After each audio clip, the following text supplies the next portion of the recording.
The 2025 NFL season is right around the corner, and we're continuing on with our NFL division previews. And we're talking about a division we absolutely crushed last year, and that is the NFC South.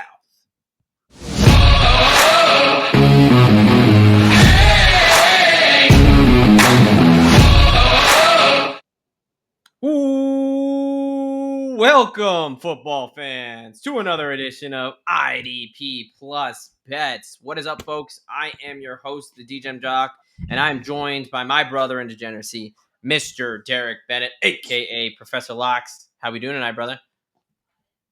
Is that you?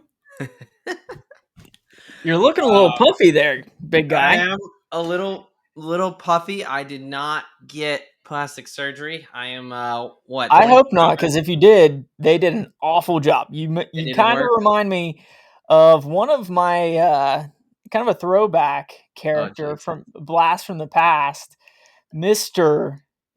Quagmire. I don't know. I don't know if Quagmire has a last name, but you kind of look like him. I don't think I can open up my mouth that far, but I'm trying to. Yes, as Derek has so gently alluded to, I am 24 hours out from getting all 4 of my wisdom teeth replaced, which is why I look like a chipmunk. But you had new wisdom teeth taken out, whatever. Hey, it's a new army thing. We're getting bionic teeth put in. That's where they put the super soldier serum. Test subjects. That's right. No, yes, I am. So I am very puffy, and it kind of hurts to talk too loudly. So that's why my intro was a little softer than usual, but can't keep me away. We've got football around the corner. Excited to be here talking about a crazy conference and one that I kind of alluded to, but we really crushed last year. We were We were 4-1, 2-2. We were 6-3 overall, but both of us well into the profit. Yep. The Bucs coming through and Atlanta coming through as far as the under for me. Drake London and Kool-Aid McKinstry coming through for you. So really a division that we were very lockstep with, in tune last year. And we're going to go ahead and do the same thing this year, folks. Look, it is our NFC South betting, locks, previews. This is where we go through and we talk about team breakdowns, losses, additions, big takeaways, major concerns. We talk about fantasy football takeaways, look at the futures market, and of course, round out with our best bets for each team here for the 2025 NFL season. We have done the NFC North. We have done the NFC West. Go check those out. We are now on to the South, and it is going to be a fun episode. A division that seems wide open. I think you can really make a case for any of these teams. I don't know if we will, but I know the way that the media is hyping the Panthers and things like that, it does seem a little bit more wide open, even though the Bucs have really dominated this division historically. But before we get into the NFC South, let's go ahead and talk about a couple news things here. Let's talk about these New York Football Jets, who we'll talk about in a couple of weeks here. Locking up some of their young studs for the future. Garrett Wilson, 4-year deal. Sauce Gardner, a 4-year deal for well over $120 million for each of them. What are your thoughts here, your initial takeaways for New York locking up their young studs? It's about damn time that the Jets did something right. And I think, going back, however long that was, 3 years ago when they drafted these guys, both in the first round, when you draft somebody in the first round, they have all of the potential there. Right. These dudes have balled out since being in the league, both winning Rookie of the Year, their rookie season coming into the league at the same time. And like I said, it's about time that the Jets finally commit to a couple young studs that should be leading their franchise for the upcoming future. Yeah, look, I think you hit the nail on the head. Like, for a normal organization, this probably is like not a huge deal. But being that they're the New York Football Jets and kind of years of misery and making the wrong decision, it's nice to see them actually make the correct decision here by simply signing guys who have been really well for them. So good to see them lock up some young studs there. The Chargers are the first team to officially start training camp today. We're recording this Wednesday night, July 16th. Najee Harris, we talked about the firework incident. Got a reminder from our friendly safety man, Jason Pierre-Paul. But dude almost blew his eye off. Thankfully, not as bad. Will be no eye patches, but he is starting on the NFI, the non-football injury list. Expected to not be on there for a long time, but still, you got Amarian Hampton coming from UNC, kind of that rookie running back that has a shot for the RB1 role. He's obviously going to be leading the team for RB1 reps, at least to start off. How do you think this factors into that kind of decision, how that backfield is going to look? Yeah, I mean, it's a huge plus for Amarian Hampton, especially early on in the season. I mean, overall, I was kind of personally surprised when they took him in the first round anyways, knowing that they just brought in a very serviceable running back in Najee Harris, who I believe hasn't been under 1,000 yards since coming into the league. Yep. So, it'll be interesting to see when Najee comes back how that backfield will end up looking. Yeah, absolutely. I mean, that was a bit of an interesting. And then you look at the coach and you see it's Jim Harbaugh who just wants to run the damn ball and play good defense. So I could definitely see them, kind of being a 1-2 punch there. It is going to be, that is one of the backfields that is really kind of a question mark what that split is going to look like. Some people are trying to talk themselves into Hampton completely taking it over. I think that's a bit of a stretch. I understand Najee's not getting a ton of money, but still, like you said, serviceable guy, was a first round guy himself. So this definitely does, help the rookie out. And it really just depends on how long. If it's a couple days, it's probably water under the bridge. But if this kind of stretches out to the preseason and a couple of weeks from now, I mean, it's definitely a thing, right? So something to keep your eyes on, and we'll be updating y'all with all the injury stuff as it kind of pops up here with training camp. But without further ado, let's go ahead and get into the first team here in the NFC South. We're going to go from 4th place last year to 1st place this year. No, we're not. Just kidding. We're going to start with the Panthers, who are the 3rd place team, despite having the same record as the Saints. The Carolina Panthers, the 5-12 Carolina Panthers coming into this season with a win total of 6.5 there with some juice to the over. Let's talk, as we always do. We're going to start with these free agency moves, and then we'll let Derek kind of give us his initial takes here. Losses, guys like Jadeveon Clowney, who did lead them in sacks last year with Alshon Robinson. Shaq Thompson, arguably their best defender, although kind of dealt with some injuries there, moves on to Buffalo.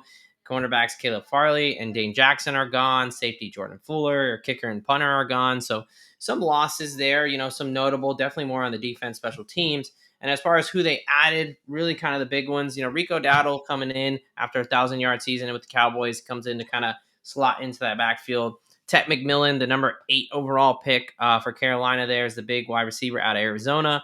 Defensive Nick Scourton out of South Carolina. Patrick Jones coming over from Minnesota. Tershawn Wharton was one of the big deals out of Kansas City, a guy who kind of popped up. Bobby Brown and Roseboom from LA, and then safety Trevon Moehrig from the Raiders. So they bought in a lot. This is one of those teams that spent a lot of money. As they should have. They were pretty bad. But where are you at with this kind of free agency takeaways here? Yeah, I mean, I don't know if Miles Sanders leaving is a necessarily a bad thing, especially when you bring in a Rico Dowdle in his replacement. I think just looking down through here, Shaq Thompson, I think is probably the biggest loss. He's kind of led their team from the linebacking position, at least on defense, for the past number of years. But as far as additions go, I do like what they've done in this offseason, starting with their a couple of their draft picks. And, when it came to the draft, everybody was saying that this wide receiver class wasn't a great one.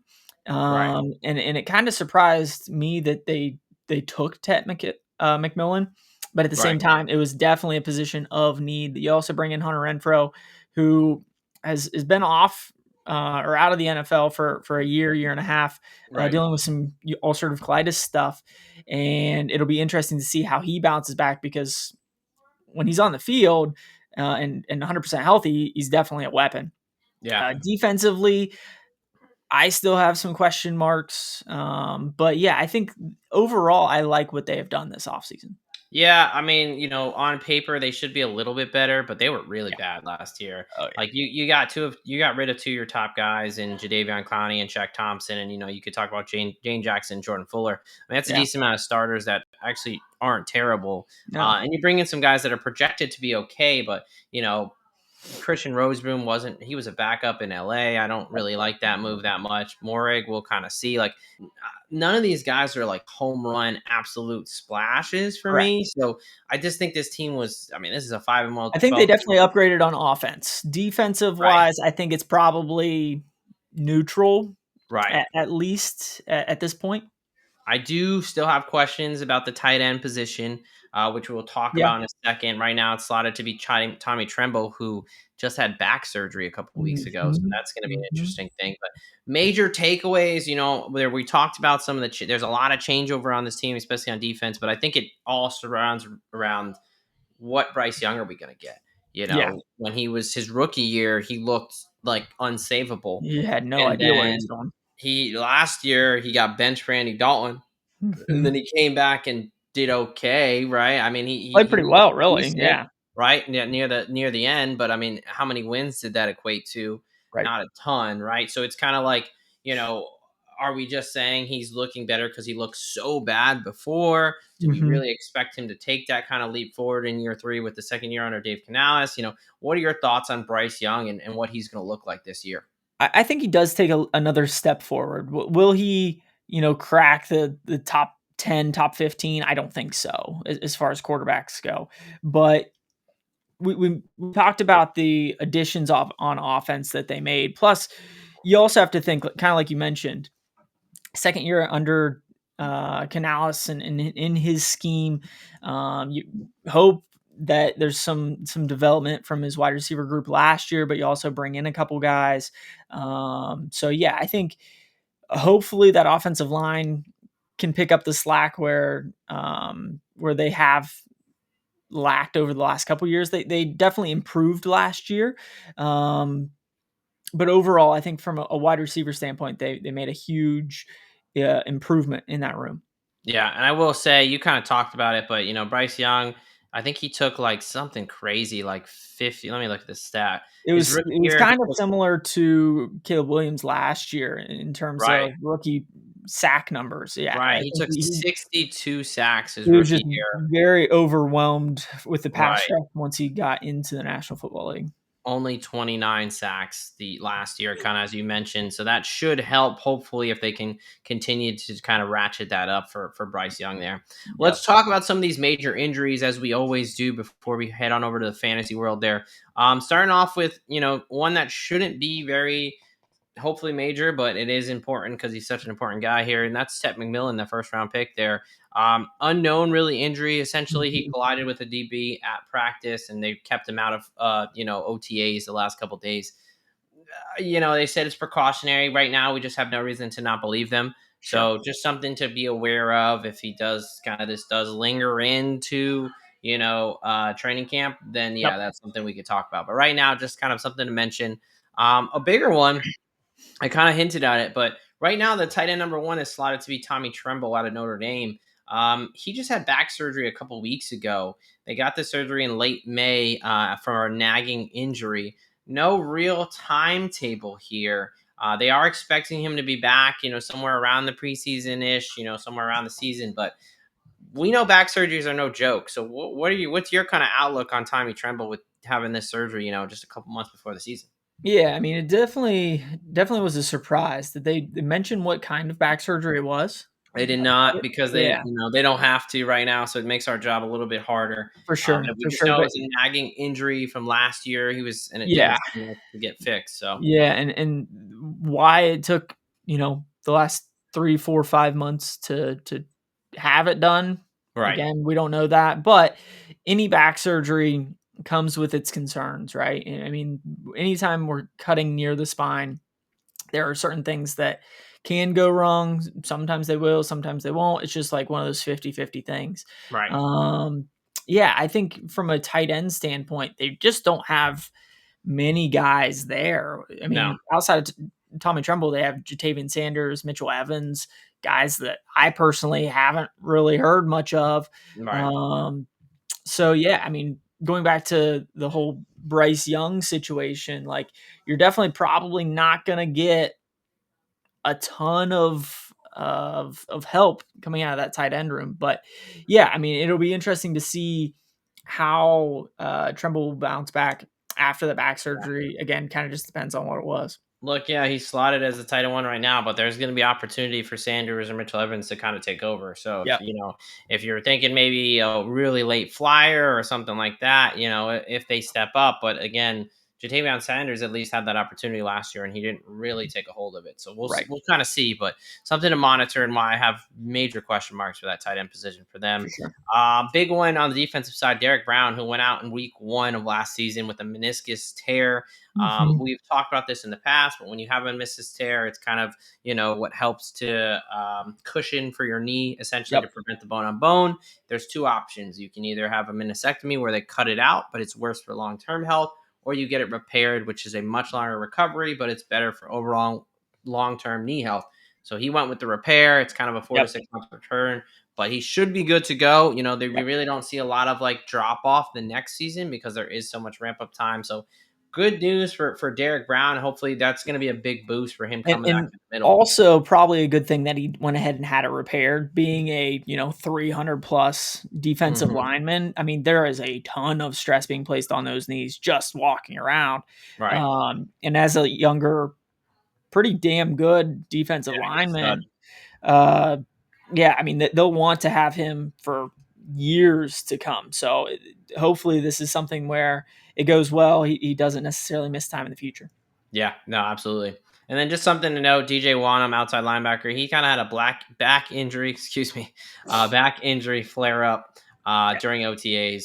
Just something to know. He should be okay. We know backs are finicky, though. They can be tricky. I mean, we just talked about Tremble, who I'm sure his started as a back injury thing, kind of on and off nagging, and then he had to get surgery. So just something to note. Backs are tricky, but, right now, nothing of major concern. Sure. All right, let's move on to the fantasy realm here. Any guys in this offense that you want to talk about fantasy football wise?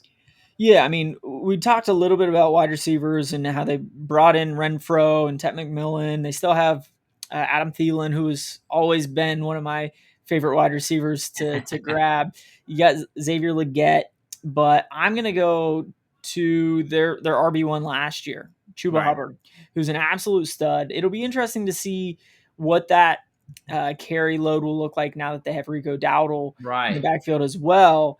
But I think Chuba Hubbard, at least going into the season, will still be getting the majority of those carries, will still be slotted as their RB1. Yeah, and I like that you brought that up because that's someone who I typically immediately go to is Chuba Hubbard, but we can't ignore Rico Dowdle being there now. Rico Dowdle did rush for 1,000 yards last year, and I agree that, it'll still be Chuba Hubbard's show, but he really didn't have much competition last year. We know Miles Sanders didn't do a heck of a whole lot there. So it will be interesting. I still like Chuba Hubbard, but I'm maybe a little bit more hesitant to click that button right now until I kind of get a better idea what the Rico Dowdle situation is. I agree he's going to be the RB1, but I liked it much more last year when I was confident, like, hey, he's going to get 250 plus touches. So that's a little bit more of an interesting conversation with Rico Dowdle coming in there. All right, let's get over to the betting side here. A much more enjoyable side for us. This is a 5-12 team last year. The win total comes in at 6.5. Over is a bit juiced, about -145, -130, -125 over on ESPN Bet. So it depends on where you get it. Some plus money to the under. We'll go through their futures here.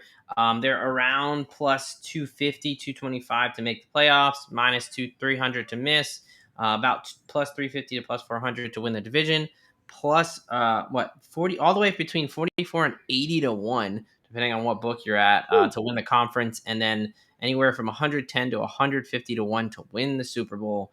A lot of variability that probably won't matter because I don't know how many people are playing that, but are you playing anything future win total wise for this Carolina Panthers team? Yeah, I like I said, I like what they've done this offseason. I just don't think it'll compute to too many more wins. So I'm going to take the under 6.5 plus money. Yep. Like I said, I just don't think that I know enough about this, the this team. They've been bad for the last 3, 4, 5 years at this point. And like you mentioned, Bryce Young, we still don't know what kind of a quarterback he's going to shape up to be. And then we still have all kinds of questions on the defensive side of the ball too. So I'm taking the under 6.5. I'm going to co-sign that right with you. I'm going to go under 6.5 wins plus 125 over at FanDuel. I don't think this should be juiced to the over for this team to be 2 wins better than they were last year. I still don't trust Bryce Young. I have questions on the wide receiving core. I have questions on the defense, the tight end. Look, I understand they brought in guys on defense, but they also lost arguably their best player in Shaq Thompson and their sack leader from last year in Jadeveon Clowney. So, it's not like they just loaded up. They're still going to have to replace some things. They were really, really bad last year. So they're playing a third, and I probably feel a little bit better if they were playing a fourth place schedule. Yep. They're playing a third base schedule because they actually got a couple wins in their division there. So I'm on the under here as well. We'll move over to the player prop side. Did you have anything else? Futures win side? Win side, no. Player wise, I do have a couple though. One of which is actually on the defensive side of things. Here at IDB Plus, we do talk defense every once in a while. I'm taking JC Horn to have 2+ interceptions. I think he can get to 2. It's been a couple years since he's had more than 1, but the dude just got paid, and he's going to want to ball out because of that. And I think they will be a little bit more competitive, making sure that defenses can't just rely on the running game the entire second half, which will give him some more opportunities to be a ball hawking corner that he is. Yeah, 2+ there at plus 165, getting a nice juicy price on that one. Yeah, Derek famously pulled out the Kool-Aid McKinstry under 1.5 interceptions plus money bet for us last year. So somebody you want to pay attention to when he grows around this defensive bets. We don't do it a ton, but that must means we feel pretty damn good about it there. And, Derek Brown shoring up the middle will help them having to throw the ball. It's true. Other teams having to throw. So I like that play there. I will go over to the offensive side and give me Bryce Young under 3,150.5 passing yards at plus 100 over at DK. Last year in 14 games, he only had 2,400. In his rookie year in 16 games, he only had 2,800, about 2,850. So he is still, at least almost 300 yards short of this number here. And he's just not someone that throws for a ton of yards. I think the offense is going to have to go through Chuba Hubbard again. Maybe they have a little bit of a 2-headed monster with Rico Dowdle, but I think if they're smart, they try to rely on the run. And if you're going to tell me, people are trying to say they're a little bit more competitive, that means there's going to be less garbage time, right? That he's going to be getting a lot of these throws. He's just someone, obviously anytime you take an under on a seasoned player, you also get the benefit of, we're not going to wish injury on anybody, but he hasn't played all 17 games. I mean, he got benched for Andy Dalton last year. Andy Dalton's still on the roster. Same coach that did it is still his head coach. I mean, there is a chance, like if Bryce Young is not the dude, like I don't think they mind moving on, right? They'll figure it out, So I like this in more ways than one, whether he plays all 17 games, which he hasn't this season, or if, whether it's injury or he gets benched. He's not someone that throws for a ton of volume. I think just because Ted McMillan got there, I don't think that's gonna like super increase his ceiling. So I'm gonna go under his passing yards there. I looked at his passing touchdowns. I think it's around 17.5, 18.5 with some juice to the under. I don't mind that one as well, but I figured, hey, if they are more competitive, maybe they'll run the ball a little bit more and have a little more touchdown opportunity. And then I'll finish one up here because I think you're gonna piggyback off of it. Chuba Hubbard, we talked about him. We both like him. He is the heartbeat and soul of this offense. Chuba, we're going to go over 6.5 rushing touchdowns at plus 125 over on ESPN Bet, and then over 10 plus touchdowns at plus 225 on Bet 365. Chuba Hubbard, he had almost 1,200 yards and 10 touchdowns last year, only in 15 games to get 10 touchdowns. And I did talk about Rico Dowdle and some concerns, maybe taking away some playing time and some yards. Rico Dowdle had over 1,000 yards last year, and he only had 2 rushing touchdowns. So he's not really the goal line back, just still going to be Chuba Hubbard getting them a bulk of those touchdowns. So I really do feel comfortable with Chuba Hubbard there. I think he's going to have another solid year, and especially punch it in the end zone. Yeah, no, I'll piggyback off of you. I actually ended up going with rushing yards. So give me Hubbard to go over 1,000 at plus 115. I think he's going to be the guy. At the end of the day, Canales kind of fell in love with Chuba Hubbard last year. I don't necessarily think that Rico Dowdle is a guy that is, he's definitely going to take some of those carries, but I think this is still going to be the Chuba Hubbard show. And like you mentioned as well, I think they will be more competitive and they will rely a little bit more on the running game. So, and I think that's part of the reason why you see both of them there, because they're probably going to have more chances to run the ball at the end of the day. So yes, he may lose a few carries, but he ran for almost 1,250 yards last year. Right. So even if, he dips a hundred, couple hundred, this still hits. So give me Hubbard over 1,000. No, yeah, absolutely. All about Chuba Hubbard there. Yeah, so Derek and I both think, hey, look, even if the Panthers are better, they're only going to be marginally better. Both taking the under 6.5 wins there. Both liking Chuba Hubbard. He likes J.C. Horn to get 2 picks on the season, and I like to fade Bryce Young's passing yards for these Carolina Panthers for the 2025 season. All right, we are going to move on to our next team. But before we do that, I got to tell you guys about some of our amazing sponsors that we got here at IDP Plus. First up, it's Bob Long's Fantasy Football Consistency Guide. Get a leg up on your opponents with Bob's 10th annual edition of the Fantasy Football Consistency Guide for 2025.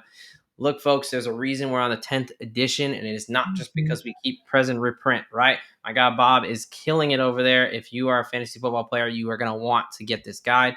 Purchase yours for a measly $15 on Amazon. That's a lunch meal right there to get you a leg up on all your buddies, everybody in your work, pools, whatever it may be. Just search 2025 Fantasy Football Consistency Guide today.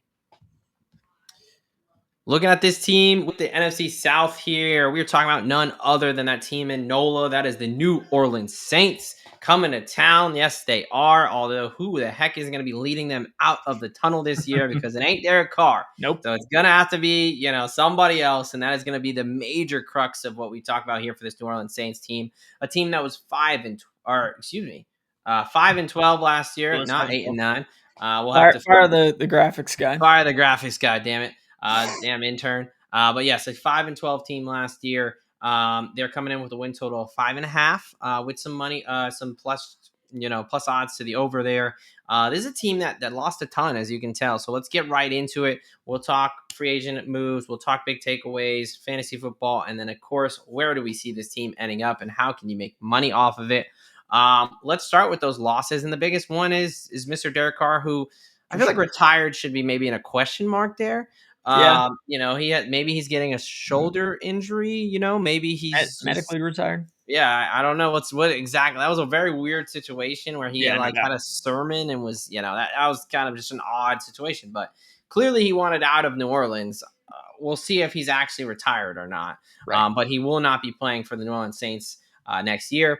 MVS, Jamal Williams moving on. Ryan Ramchek's another guy who retired. He's had some knee issues. He's a pretty damn good player. Kind of a hard guy to replace, but they did address that in the draft. Peyton Turner, Will and Gabe, my guy, Paulson Adebo, who's going to be a lockdown CB1 for my Giants this year. And then Dennis Allen does leave. And, they were able to replace a lot of these guys. Tyler Show, their second round pick there out of Louisville, older guy. Hopefully he's ready to come in right now, listed as QB1 on the depth chart, going up with Spencer Rattler and Jake Hayner. They have called it an open competition, so we'll see. Kelvin Banks is going to slot in, the rookie from Texas, to be that left tackle and take over for Ramczyk. Brought in Brandon Cooks back to where he was. Donovan People-Jones. Brought in a couple guys on defense there. And then, of course, the change with Kellen Moore. So a good amount of changes here from a pretty bad team. What are your overall thoughts with their free agency so far for the New Orleans Saints? Yeah, I mean, they made quite a few moves. I just don't think that it's going to do much when it comes to wins. I mean, most of the season last year, it was the Spencer Rattler show. You got another rookie quarterback. I believe Chuck was in like the third round. Right, second or third, something like that. Yeah, second round. But anyways, like, I mean, he is an older guy, i.e., Bo Nix last year, but I just don't think that he has the polish that Bo Nix had coming into Denver last year. So, I mean, offensively, you still have the main two guys in Alvin Kamara and Chris Olave coming back from injury. Defensively, everybody's just getting older. Right. And in the secondary, you lose a Debo, you lose or traded away Lattimore's gone. Lattimore last year. So it'll be interesting to see how this defense looks. They've been taking a few steps back over the last couple of years. And like you mentioned it, Ramczyk was an absolute stud at tackle. You're replacing with Kelvin Banks, who has a lot of potential coming out of Texas, but he's still a rookie tackle.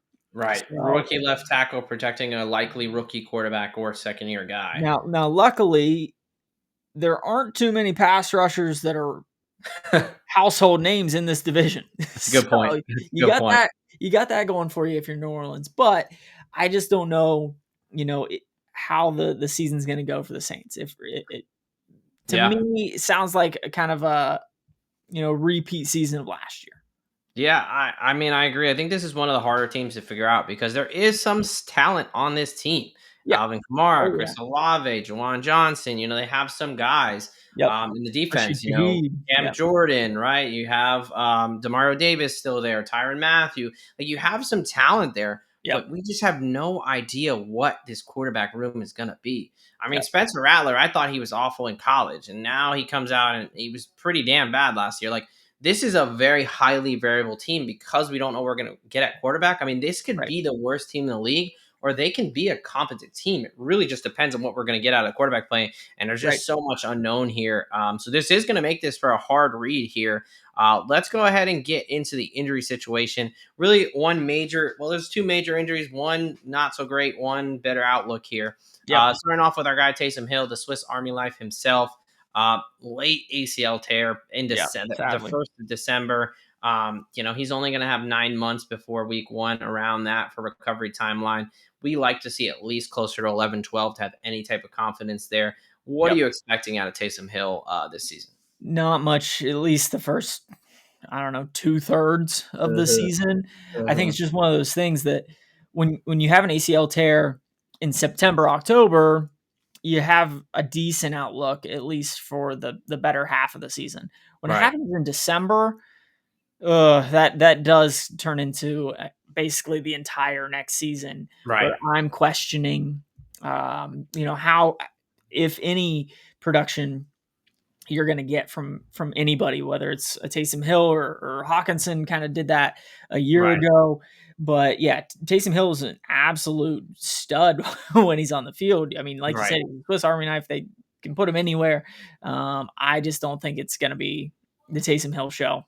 Yeah, our fantasy football hack there for a lot of people, put him in tight end. Who knows if he'll throw, run for a touchdown, maybe catch one. But yeah, no, I mean, especially with the outlook of this team, like, they really may be terrible. And if they're terrible and it's becoming November, why risk Taysom Hill? Like, from his perspective and the team's perspective, why even risk coming back to a team that, has little to no chance by that time to make the playoffs? So, there is a legitimate shot we don't see Taysom Hill at all next year, and I would not blame him. Right. You do not want to come back, as early as 9 months, definitely not before 9 months. 2-8 Saints team. Yeah. Right. Significantly more injury risk if you come back too soon there. So it'll be interesting. Definitely don't expect a ton out of Taysom Hill. A guy you can, I think, especially expect a ton out of is Rashid Shaheed. Similar to the Derek Brown injury, where we talked about the meniscus repair. He went with the better option for his overall knee health, although it takes a longer recovery. So it happened early on in October, but it's a 4 to 6 month recovery. He's got 10.5 months of recovery to do. So he should be 100% good to go, Rashid Shaheed, for the next season, which should be a good boost. I mean, I'm going to go right into this when we talk about, guys to highlight in the fantasy football realm. I think he's one of them.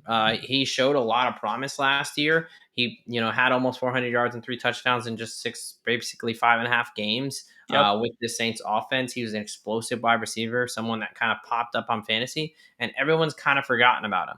Now, meniscus repairs, unlike ACLs, Achilles tears, and some of these bigger injuries, they don't typically have as much of a detriment to next season. We don't see as much of that production dip. So this is actually someone I'm actually looking to highlight coming off an injury that I think we can get some value on.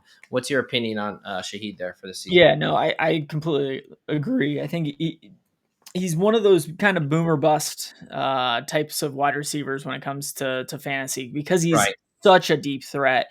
When is he going to hit that 70-yard bomb for a touchdown? But at the same time, like you mentioned, we don't typically see much drop off coming off of the meniscus. And he's a guy that you should be able to get in the last handful of rounds Right. going Free, into the basically. season. Exactly. So, yeah, he's definitely worth a flyer. Yeah. Any other guys you're targeting on this Saints team? This could be an interesting team just because they might be really shitty, but that Yeah, means they might have to throw the ball a lot. It's just, can we exactly. And trust this, anyone to get on the ball? yeah, I mean, obviously Chris Olave and Kamara are kind of the staples, but another guy, Juwan Johnson at the tight end position. We talked about him a little bit last year, kind of Yep. again as a flyer at the tight end position. He was again one of those boomer bust kind of guys, but it all goes back to how Tyler Shough plays. Will he be a decent quarterback option or not? If he's Yeah. not, I don't know if Juwan Johnson will have much of a run. If Yeah. he is, he's going to be a great red zone threat because Olave and Shaheed are more deep threat kind of guys. They're Yeah. great route runners, but they're not real big targets. Juwan Right. Johnson's a huge target. Yeah, exactly. And I mean, look, even talking last year with the shit show that was the quarterback room in New Orleans, Mm-hmm. um, it's, I mean, he led the team in receiving Yeah. last year. I mean, again, it wasn't a huge year. He had, 50 catches, 548 yards and 3 touchdowns. But still, I mean, and you talk about show or whatever it is, rookie quarterback. Yep. They love their safety valves, right? They Yep. love their tight ends. True. Spencer Rattler definitely loves his tight end. So whether it's Rattler or Show, it's someone that, again, you can basically get for free and kind of have a little bit of upside. I think Kamara and Olave are a little tough because they come in with expectations Right. and they have to rely on a competent quarterback room. No doubt. We don't know if we're going to get that. Sure. I mean, there's a really good chance we don't get that. Sure. So I'm kind of less inclined to pay up for those guys than I am to take some flyers on Shaheed and Juwan Johnson there. All right, let's get on over to the betting side. Again, 5-12 last year, Yep. despite our major error on the graphics there. We'll have to get with corporate and figure that out. Win total, 5.5. Over a little bit plus money, under some juice, as much as minus 160 over to minus 120. It just depends where you're at there. Some of these futures, these are going to be long shots to make the playoffs. Anywhere from plus 475 all the way up to plus 800. Missed the playoffs from minus 15 to 1 to minus 750. To win the NFC South, anywhere from 10 to 1 to 14 to 1. To win the conference, 150 to 1. And the Super Bowl, 400 to 1. Likely might be the highest odds we talk about all season. Yeah. Maybe the Brownies are kind of fighting for that title too. I'm going to assume no futures. Any win total, any plays on that? Nope. I just don't know what the Saints team's going to look like with Tyler Shough. I mean, it's just one of those things that coming out of Louisville, it's just you don't get too many eyes on Louisville games throughout the college football season. So I just don't know much about the guy, to be honest with you. He might end up being an absolute stud, but at the same time, there's a reason why he was a second-round draft pick, not first. Right, and he had some injury history. He's coming. I think he was at Texas Tech, and then he was at Oregon, and then he went to Louisville, and he had an okay year. But Louisville, honestly, they probably had a shot to make the ACC championship, and they kind of blew it. So, I think he can be an okay player, but he's not one of these generational prospects like we saw a bunch of them, last draft. Right. I'm right there with you, man. This is just so much variability when we just don't know what we're going to get. And it's not like they don't have any talent on the roster. 100%. So honestly, I came into it wanting to somehow be on the over, but just with so much uncertainty. And I know Spencer Rattler sucks. So if Rattler wins the job, that means Show is terrible. So I just couldn't pull the trigger there. I will be targeting a player here, and I already talked about him. So let me just continue on. Rashid Shaheed, over 700.5 receiving yards at minus 110. 5+ receiving touchdowns at plus 110, and 1,000+ receiving yards at 4 to 1 over on DraftKings. He had 350 yards, 3 touchdowns in less than 6 games last season. I understand Olave is that wide receiver 1, but Olave's had 4 or 5 concussions in the past, 4 or 5 years. He's been dealing with some stuff, and the defense knows about Chris Olave and Alvin Kamara. I think you can still get away with Rashid Shaheed with a bunch of those deep shots there. And let's be honest, this team might be really bad and might have to have a shit ton of garbage time. And he's going to be one of those guys that can be a benefactory. He can, again, he averaged almost 60 yards a game last year, including the game he got hurt in. So I just think he's someone who's being very under the radar, but his dude's got a lot of talent. So I don't know a lot about the Saints team as far as what to expect, but I am expecting Rashid Shaheed to have a bounce back year and to kind of crack that 1,000 yards and really be a nice piece for them going into next season. Yeah, I'm going to stick with the wide receiver room too, and I'm not afraid to touch Chris Olave. Chris Olave is an absolute stud. The 2 years prior that he was in the league, he was well over 1,000 yards. So give me Chris Olave to have 1,000 yards at plus 150. Obviously, the biggest concern is his injury history, and you already kind of touched on that a little bit. But I think out of all of these wide receivers, to me, he is a clear number one target. And right. I think with Shaheed on the other side, that still has to draw a little bit of safety coverage because he is a deep threat. So Chris Olave is as smooth as they get when it comes to route running. He'll get some of those intermediate throws and peak over that 1,000 yards once again. Yeah, no, I mean, look, Olave, he's a stud. He's just got to stay healthy, but I think if he does, no surprise there, the Buckeye fan riding the Buckeye to go over there. But all right, for these New Orleans Saints heading into the 2025 season, we see a lot of variability with this team. It could be anywhere from 1 win to 6 wins to 7 wins, and I think neither of us would be surprised. It all comes down to that quarterback room. No, but one thing we are betting on is whether it's garbage time or whether it's because they're being competitive, is I'm on Rashid Shaheed to have a year, and Derek is taking Chris Olave to break 1,000 yards. Again, all he's got to do is just stay healthy there. And we will see what this very, very variable New Orleans Saints team is going to be this year. I think one of the most variable teams we're going to talk about this whole season. And we are going into the next team. But before we get to that, I got to tell you to check out idpplus.com because we talk football 365 days a year, 24/7. That's what we do, especially if you like the beautiful game of football, not just the offensive side, but you want to watch it all 22 players. You like the defensive side. That is where we have guys that focus on whether it's IDP fantasy, betting. I'm telling you, the most total holistic view of football you're going to get at idpplus.com. Come check it out. Join the subscribers only Discord and get subscribers only content that we produce to make sure you have a leg up in your leagues, on your betting sites, whatever it may be. So check out idpplus.com today. Going down to hot Atlanta, where we are talking about these Atlanta Falcons in the NFC South preview as we continue on here. These Falcons who were right there on the doorstep of a playoff race. I know we were sweating that out as we no doubt on the Bucs and not Atlanta last year. So they had a nice little run there, especially once they switched over from old man Kirk Cousins to now the Penix era has officially began. So let's talk about these Atlanta Falcons. We are going to go through their losses, additions, takeaways, and look at them last year. They had the 8-9 record last season in 2024, coming in with a win total of 7.5 with a little bit of juice to the over there. Some decent changes we're going to knock through, and then Derek's going to give us his takeaways.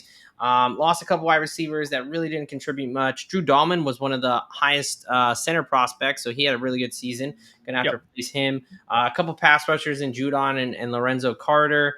Grady Jarrett, the longtime vet, has now moved on to Chicago. He got rid of a couple safeties there, and Richie Grant and Justin Simmons, who were okay. Simmons was a starter most of the year, but really I think Jesse Breeds is the more important guy in that backfield. Then looking at the additions, Jamal Agnew makes his return to football as a return specialist.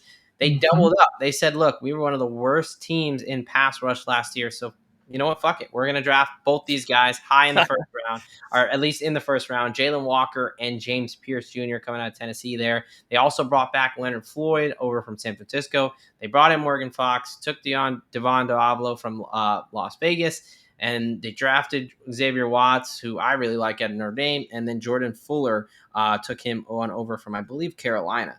So obviously they realized, hey, our offense was pretty good, but our defense was not so good, and that's where they really focused. So what do you think about what they did in the offseason? Did they do enough? Where are you at with this Atlanta Falcons team? Yes. I pray to God that Atlanta Falcons fans finally got a pass rusher after the last 2 or 3 seasons. Maybe they got a couple guys that have a ton of potential on the defensive line. Will it equate to more sacks? Time will tell. But they really touched on their biggest needs when it comes to the defensive side of things, especially along that defensive line. Offensively, I think they're pretty set. It'll be interesting to see how Ryan Newsel fills in for Dahlman. right. A guy out of App State that they drafted 3 or 4 years ago. Right. This offensive line has been one of the best offensive line units in the league. So solid, yeah. Hopefully that continues for their sake. But I still have a few questions when it comes to how their defense will hold up in general with all of the new additions. Yeah, I think you bring up a great point because they have been a solid O-line, which, Bijan and Tyler Algier and the quarterbacks and wide receivers have been able to benefit. But Drew Dahlman was that centerpiece. So how is that going to look like with the new guy coming in there? And then the defense, man, how is this going to hold up? Because if they had a shell of a defense last year, they would have been a playoff team for sure. Yeah. So I don't mind them getting rid of a bunch of dudes, but you got to hit on some of these guys. And, whether it's Walker or Pierce, we know what Leonard Floyd can do. You got to cheer up the back end there. I think they did what they needed to do. Hopefully they got the right guys in the building. Right. I know that even if they had to double dip like they did on quarterback last year, hey, if one of them hits, I guess, you can. I mean, still a terrible decision. They have a history of doubling up, and it's worked out thus far. So. It was still really dumb, but yes, Michael Penix, we both like him. We're both kind of high on him. I know we were last year, so we will see. I'm a little bit of optimism for this Atlanta team going in here. Talking injuries, there's really only one that we want to talk about here at this point in the season, and it's a guy who, unfortunately, a former Florida Gator who finds himself there quite often. Kyle Pitts called it an undisclosed injury. Apparently, Adam Schefter knows some people. He's calling it a foot strain. Typically not a big deal if it is truly a foot sprain. Happened, back early June, late May. Even worst case, unless it's fully torn, you're talking like 3 to 6 weeks. So he should be good to go for training camp. But one of those where, due to his history, you want to monitor. Obviously, it took him a while to come back from that knee injury that I don't think they ever told us what was truly going on there. Yeah. But a guy who, going into the fantasy side, that I believe is finally at the value that I think he's worth the pick. He's been a guy that everyone's been loving and talking about, top 5 guy, blah, blah, blah, blah. I've been avoiding him, even though it broke my heart as a Gators fan, like the plague. But I think now everyone's, he's kind of fallen off that hype. And when you look at his seasons, he is, his rookie year, obviously he came in, had 1,000 yards, then he got hurt, only put up like 300, 400. But last 2 seasons, he's put up 600 yards and had 3 and 4 touchdowns. Like, he's been respectable, and I think he's getting better quarterback play now. Yes, so that's kind of where I'm at with it with Kyle Pitts there. I do think now we'll see with this foot injury, but I am okay clicking that button right now because the price is cheap. I'm not calling for anything super crazy, but I do think Kyle Pitts at this time is worth his value in ADP.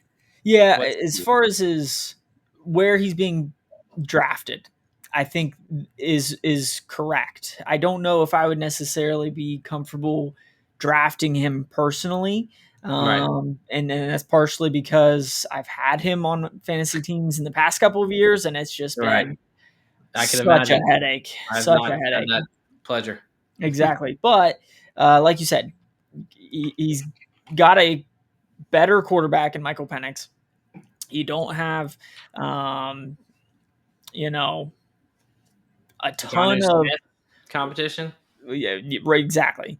But at the same time, you still got some other guys that are going to be pulling touches away from Kyle Pitts, especially the man, the myth, Bijan Robinson.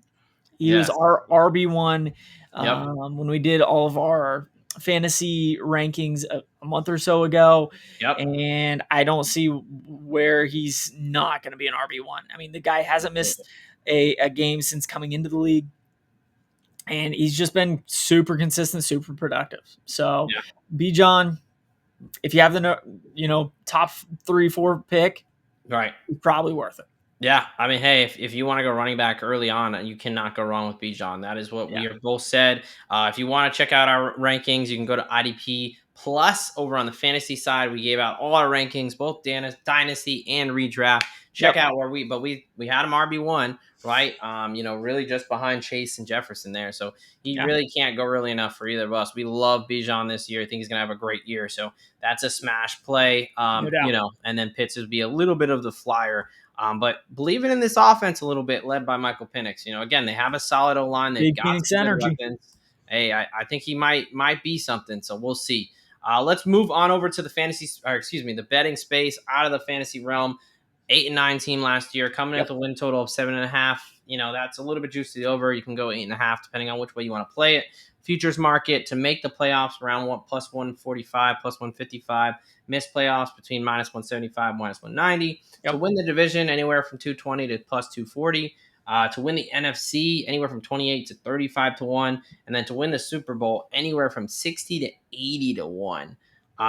Anything you want to touch win total or future wise for this team? Nope. I am not touching the win total. I think it's one of those things where defense still scares me, and offensively they can still put up a bunch of points and still not get 8-9 wins to get in the playoffs or go over their total. So I'm staying away from those. I got a couple props, but let me talk wins and futures, because I do actually have some plays here. I'm gonna go with the over 7.5. I do think they're a better team than last year that went 8-9. I think look, Kirk Cousins, he looked terrible. Let's be honest, especially after like week 3 or 4, like he couldn't move. He was making some awful decisions. There were some games they should have won, but he was essentially very inept. And I will be believing a little bit of this defense. I'm also going to take them to make the playoffs at plus 155. I think they can sneak in as one of that 7th wildcard team. I think they have the potential to be anywhere from 8 to 10 wins, which I think will be good enough for the playoffs if they get to 9 or 10. I am going to buy in. I think all they need to do is, go from the worst pass rush into the league to at least a little bit closer to the average there.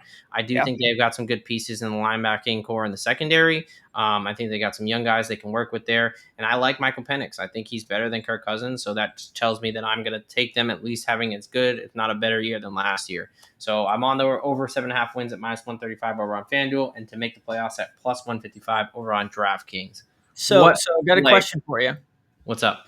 What makes you take the over 7.5 wins, but still to make the playoffs? Because last I knew, 8-9 teams don't make playoffs. Well, I think that, my thought process was, we're going to get to them in a second, but I still like the Bucs more than the Falcons, so I didn't want to take the division.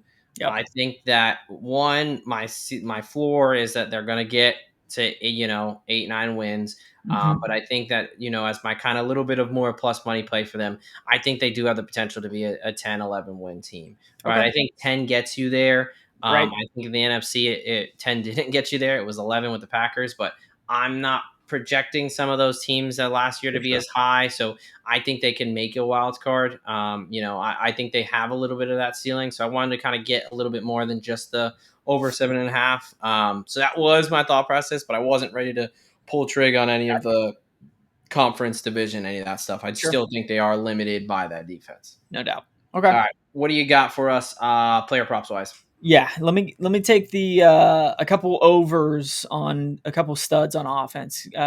We talked about him, Bijan Robinson, over 1,150.5 rushing yards at minus 125. Last year ran for 1,400 and some yards.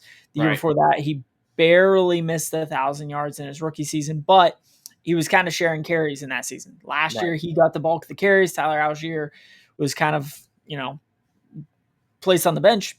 Yep. Further down.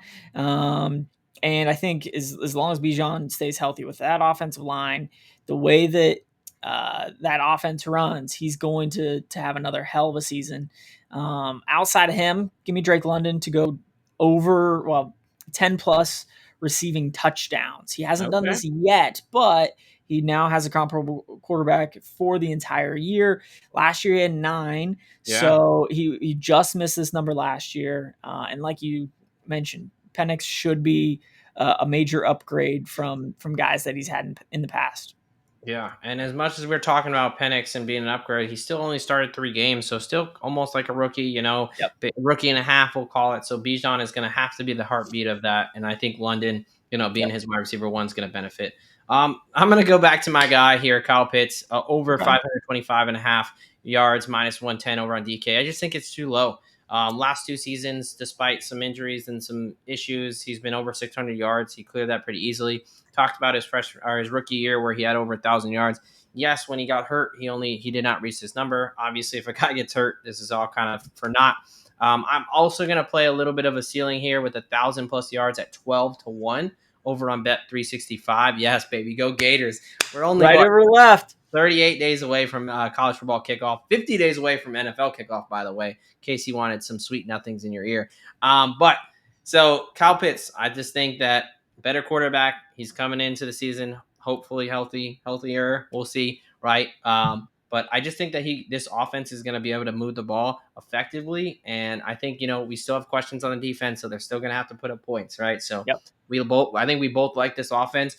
No doubt. What Kyle Pitts' role is going to be. I mean, if he hits, he does have a high ceiling here. So we'll see. So give me Kyle Pitts over 525 and a half, minus 110, and the 1,000-1 to do what he did just a couple years ago for a 12-1 play there. So these Atlanta Falcons, I think both of us are higher on their offense. We do think the offense is going to go. Have some questions on the defensive side of the ball, but I'm going to take the over on this team. I think they are going to do enough to make the postseason with a little bit of plus money there for the Falcons. Derek is going to just wait and see and just take guys like Bijan and Drake London, who they know are going to be studs. All right. Geez, I can't stop saying all right. All right. Maybe Matthew McConaughey. Maybe we can work something out where we'll do something there. But there we go. Furthermore, moving along, folks. Let me tell you about some of these great things we got going on here. Fantasy Football Expo. Look, my buddy just called me. He said he's going up to beautiful Canton, Ohio to check out this Fantasy Football not the Fantasy Football Hall of Fame, the NFL Hall of Fame, but where they're having the Fantasy Football Expo, August 8th through the 10th there in Canton, Ohio. Make sure you go to get your tickets today at thefantasyfootballexpo.com. You should have a Fantasy Football Hall of Fame. They should have. Well, I don't know about that. We don't need. I don't know. I'm tired of the analytics stuff. That ain't for me. But go check that out over on the fantasyfootballexpo.com. Also, got to tell you, we're talking fantasy. It is prime fantasy season. You want to get in over at Fast Draft Fantasy. Look, folks, it's in the name. Start drafting faster today. Nobody wants to sit there and wait on the clock for your buddy Billy Bob to be taking a whole 2-3 minutes to figure out who he's going to draft in the 16th round when we know the dude's not going to touch the roster anyway. Every round, less than 20 seconds on the clock. All these drafts are under 10 minutes. You know the guys you want to pick. Go ahead and go get them now. We're going to sweeten the deal. Use promo code plus Degen Doc. All caps, all one word. Download it. Get a 50% or $50 deposit match. Very simple. Download Fast Draft Fantasy. Use promo code plus Degen Doc. Deposit $50. Boom. Get a free $50 today. Now it's time for your reigning NFC South Tampa Bay Buccaneers. Somebody who made cash for both Derek and I last season.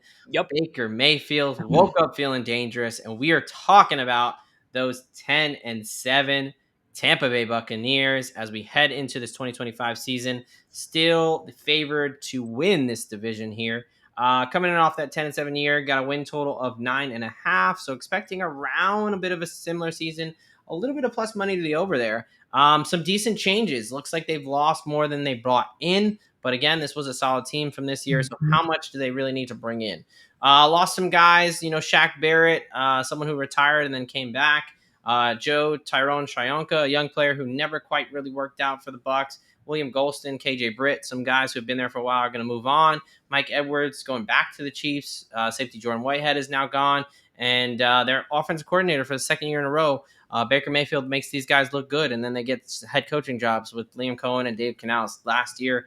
The additions, some big ones, maybe not a lot, but some big ones. I know my co-host is going to love this guy. Ohio State wide receiver Emeka Egbuka, big offseason addition. Hassan Reddick, maybe, hey, look, Jets, they actually paid him, so he's going to play for them the whole year.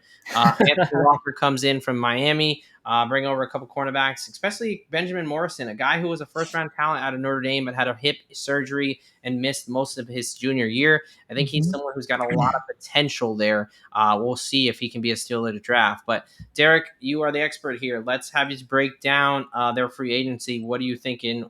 Did they get a little bit better? Did they lose too much? Where are you at with this team?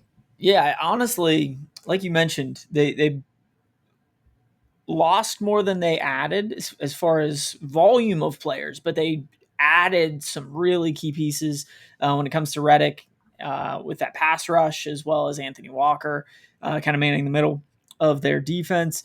And then Emeka Egbuka is an absolute stud. Got added to an already pretty packed wide receiver room, but he should be able to slot into the slot very nicely alongside Chris Godwin and Mike Evans. Yeah. And then you still have Jalen McMillan, who they drafted last year. So I do think that the Bucs actually took a little bit of a step forward yet again. I do have a pretty high outlook going into the season for the Bucs. One guy that might be more of a loss is their offensive coordinator, Liam Cohen, moving on to the Jags. But, I mean, Baker has been able to, adapt to whoever's calling the plays for him. Right. So I don't know if that's necessarily going to change this upcoming season. Yeah, no, look, you said it, but they're the most proven team in the division by far. They've got the most continuity. They've got the best weapons on offense. They've had some similar questions to the Falcons. Can the pass rush get home and protect this secondary? Because the secondary is a little bit weaker there. They've had guys like Jim Dean who consistently get injured. They've lost some guys in the secondary, and that secondary was their liability last year, as we saw in the playoffs. They just couldn't get those stops that they needed, especially that cornerback room. So that is why their health is such importance and not having that depth. Now we're going to talk about some guys here that we're going to focus on when we talk about health. And we're going to start with Chris Godwin. Had that ankle dislocation there in October, about the October 22nd there. Very gruesome injury from the hip drop tackle. 2 plays too late. Yeah, really, because that was, for you. But that was, if you remember, that was against the Ravens, and that game was very much out of reach. And they still have the starting offense on the field, and Roquan Smith, hip tackle, and then the rest is history. Godwin, unfortunately for you, was having a really good year. He took his under on the touchdowns, and he just scored his 5th touchdown in that game. Yes. But moving forward to next season, what's the outlook for Chris Godwin? We talk about an ankle dislocation. I mean, this means the injury, the break was so bad. The joint's supposed to be in one place, and it was moved out of that place. So not a good surgery to have. What is our outlook here for Chris Godwin? Yeah, I mean, overall, he should be good for the majority of the season. Now, I don't know, and you might know a little bit more, as far as ankle dislocations, how guys do coming off of those injuries. But from a timeline standpoint, fits in fairly nicely with an 8 to 10 month recovery span. He's got about 9-10 months. So he should be perfectly fine. But like I mentioned, I wouldn't be surprised if Godwin is not on the field as much anyways with Emeka Egbuka, with McMillan. You always have Mike Evans there. So it'd be interesting to see how many snaps he gets early on. Yeah. So I think ankle dislocations for me are kind of like back injuries where there's a bit of variability when you talk about displacing the joint, and you just don't know what exactly was broken and what ligaments, what nerves and things that got affected there. There's just more at play when you have that dislocation. So for me, this is a little bit more of, hey, I've got some concern. I need to see it. Right. Yeah. I need to see it. You're right. Based on time-wise of how much recovery time he should have, he should be okay, but we need to see it because there's a chance some of these injuries, when we talk about these dislocations, I mean, it's not as bad as Alex Smith, but like his leg was never the same. And there is a chance when you dislocate, like sometimes you can't put Humpty Dumpty exactly back together the way it was. So we're kind of got to wait and see on Chris Godwin. He's going to be a huge question mark. But like you talked about, and like we'll talk about in a second, they did kind of get some insurance and draft insurance. I was just going to say, and that might be part of the reason why they drafted insurance, because being in the building, they know how Chris Godwin's doing. So from a fantasy perspective, he's not a guy that I'm touching in the draft, at least. You know, if he ends up on waivers and ends up coming back and looking pretty good, may pick him up, but he's not a guy that I'm looking to draft. Yeah, it is unfortunate because he did start off last year on fire. I mean, he looked great. No doubt. So another massive injury that just kind of broke recently, Tristan Wirfs. He was dealing with a nagging knee injury all of last season, and for whatever reason, two weeks ago, basically, or a week ago, the Buccaneers decided to have him have knee surgery, arthroscopic scope. They found some damage in there. They didn't disclose exactly what because they don't have to right now. But reports are saying he's likely going to miss the season, miss the start of the season, and he's likely going to end up on the PUP, the physically unable to perform, which means he would miss at least 4 games. Not exactly what you want to hear from your star left tackle, who's going to be protects Baker's blind sides. So it's very late for this surgery. It's very unfortunate, but it sounds like this was a nagging injury that they needed to get addressed so he can be good for, whether it's halfway through the season or whatever it may be. We still don't have a ton of information here. We just know that the Bucs are going to have to come up with a game plan for left tackle for potentially at least 4 weeks there. Right. Yeah. I mean, Wirfs is one of, if not the best left tackle in the league at this point. And again, it's just kind of a strange thing where why did we wait until the 1st of July to have this surgery? But it really kind of just depends on what they actually went in and cleaned up. Was it bone related? Was it the meniscus where they just went in and chopped it off? It's hard to say because, like you said, we don't get all of that information right now. Yeah, especially in the offseason where they don't have to give it out. We'll see once we get him back on the field, and we'll be able to tell a little bit more based on recovery patterns and things like that. But we kind of always ask that question, especially so late in the season. Why? Sometimes players, you don't always like human beings, us, you don't want to get cut open if you don't have to, right? So sometimes guys, they want to try to work through things. You just wish they would have recognized this a month ago and not have jeopardized the start of the season. But unfortunately, that's where we're at with Tristan Wirfs. And then the rookie, Benjamin Morrison out of Notre Dame, someone who I've got my eye on because I think cornerback is a very weak spot for this team, and he could help. Now, he did have hip surgery. October 14th was when he got injured. He missed the whole year, most of the year for Notre Dame.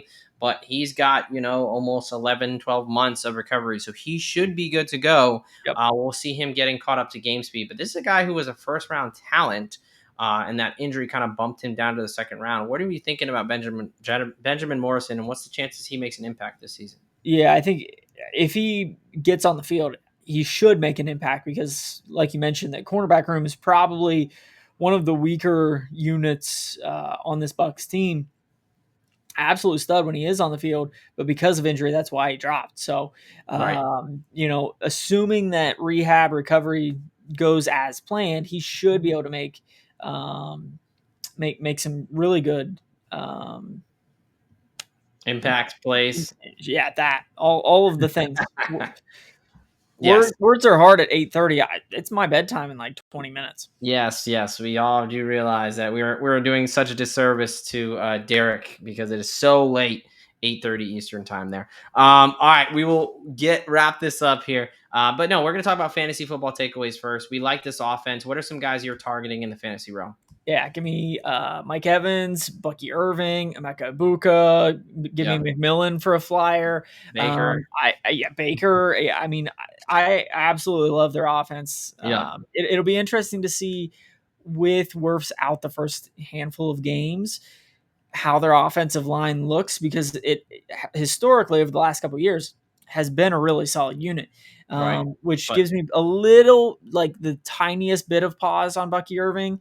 I still think he had a hell of a year. And you can always count on Mike Evans to have 1,000 yards and 8, 9, 10 touchdowns. So No, yeah, I think you have the perfect read on that. I was super high on Bucky Irving. I'm still pretty high on him, but the Wirfs injury does give me a little more pause than some of these pass catchers. Mike Yep. Evans is chronically undervalued, despite putting up 1,000 yards and over double-digit touchdowns every year. I think Emeka Egbuka is a guy that can benefit from Chris Godwin, whether it's being out or just being banged up. Still, I think he's a guy that can come in and make an immediate impact there. No doubt. So he's probably my favorite target at value. There is Egbuka. All right, wrapping it up with the betting sphere here. 10-7 team, 9.5 is the win total. They are -140 to -170 to make the playoffs. They are +116 to +140 to miss the playoffs.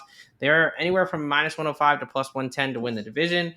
13 to 15 to 1 to win the conference, and anywhere from 28 to 30 to 1 to win it all. Any plays here, win total futures for this Buccaneers team? Yep, give me the Bucs to win the division once again at -105. Love it.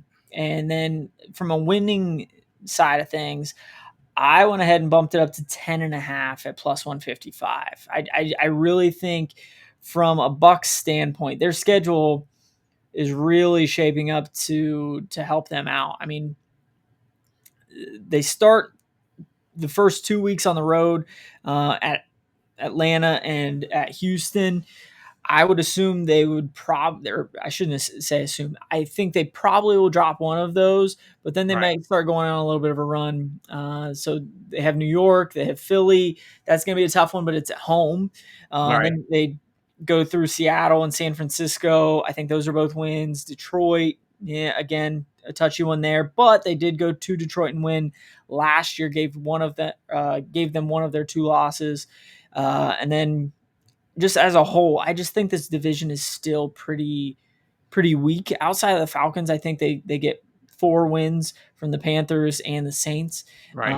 So yeah, give me the 10.5 Yeah. for the Bucs. Yeah, I will be lockstep with you a little bit here. I'm gonna go over 9.5 at +110 over at FanDuel, and I'll give you the +110 at FanDuel to win their division there, just to give you a little bit of a better price. So Cool. shop around.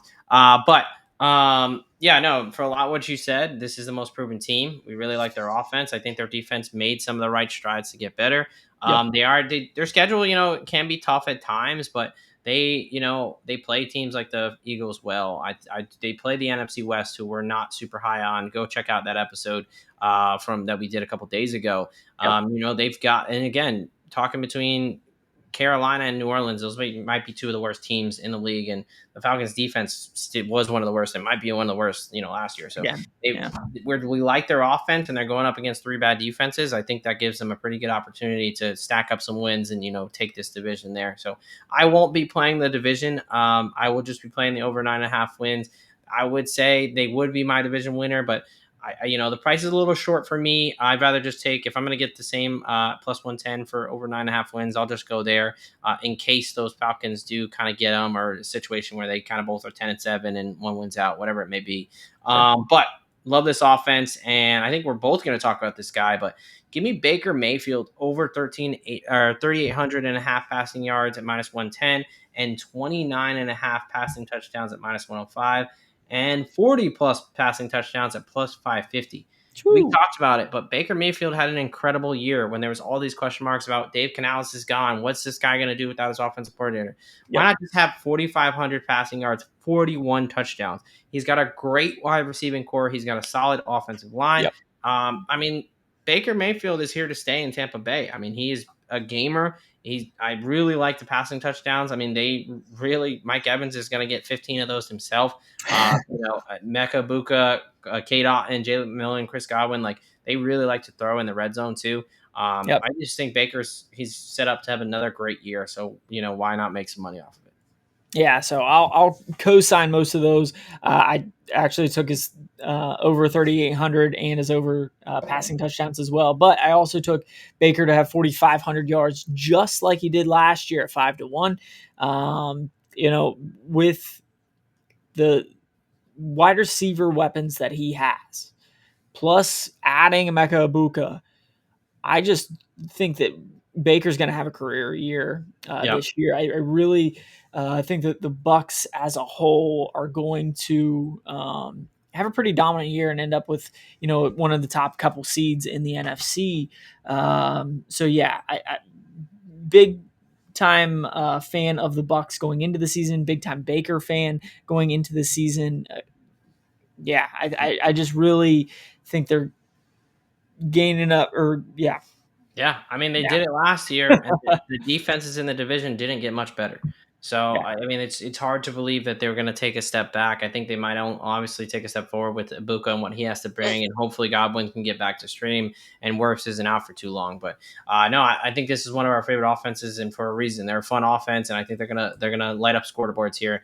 And their secondary might not be fixed, so they might have to. So that kind of gives them some. Last play for me, Emeka Ibuka, 5+ receiving touchdowns at plus 200. He had 10 touchdowns twice in his career in college. 4 different Buccaneers receivers had over 5 touchdowns last year. Yep. And he is going to be the wide receiver 3, maybe even wide receiver 2 on this team. I think he's easily going to get 5+ touchdowns. He's somebody that can find the end zone. And again, Baker throws for a shit ton of touchdowns.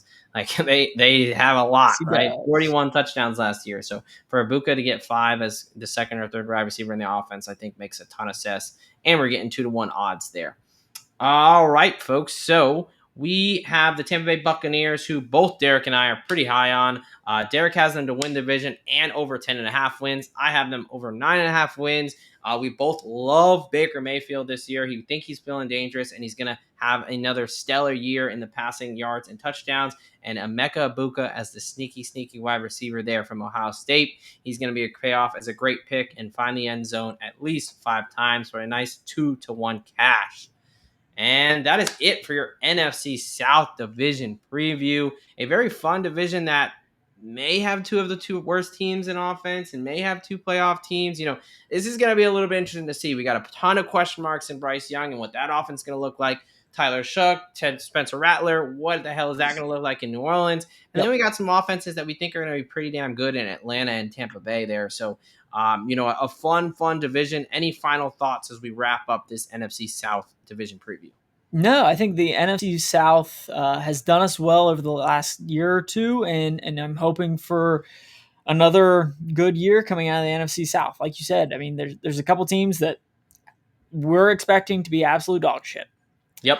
And there's a couple teams that could be pretty damn good. So it'll be interesting to see how this NFC South division wraps up.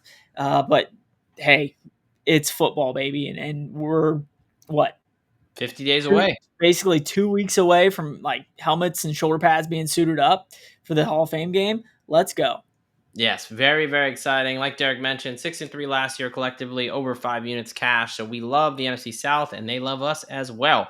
All right, folks, if you've made it to this point in the show, we thank you. These division previews, I know, can be a little bit lengthy, but there's just so much football, and we're just so damn excited. Only 50 days away there. If you have made it this far, give us a like. Comment, let us know what you think. Hey, who do you think is going to win this division? Where are the weak spots? Who do you think is the strong points going to be? What do you agree with? What do you not agree with? Let's get it going in the comments. Make sure you subscribe. We've done the NFC now, South, West, North. That means the East is coming up, and then we will get the AFC.